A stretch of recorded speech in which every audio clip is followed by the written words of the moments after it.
Hi hello welcome to Savari vlogs.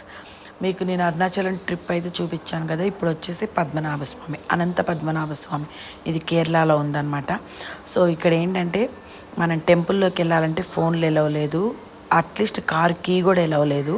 So ఇంకొకటి ఏంటంటే మగవాళ్ళు డ్రెస్ లేకుండా వెళ్ళాలి, అంటే పైన షర్టు కింద పంచ కంపల్సరీ. లేడీస్ అయితే డ్రెస్లో కూడా కంపల్సరీ పంచ కట్టాలి లేదా శారీస్ అనమాట. సో అనంత పద్మనాభ స్వామి టెంపుల్లోకి అయితే చాలా బాగా దర్శనం జరిగిందండి. అసలు దేవుణ్ణి చూడటానికైతే ఎన్ని కళ్ళు సరిపోవు. అక్కడి నుంచి మేము అమ్మవారి ఫేమస్ టెంపుల్, అమ్మవారి టెంపుల్ దగ్గరికి అయితే వచ్చేసాము. ఈ అమ్మవారి టెంపుల్లో ఊరేగింపు అనేది జరిగింది, లలిత సహస్రనామం జరిగింది.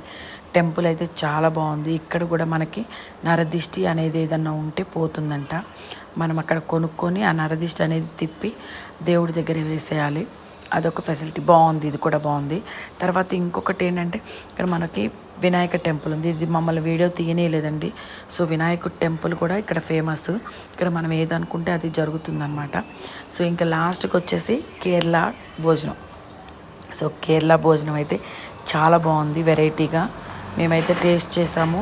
మీరు కూడా తప్పకుండా వస్తే కేరళ భోజనమే తినండి, బాగుంటుంది. Bye bye. లైక్ చేయండి, షేర్ చేయండి.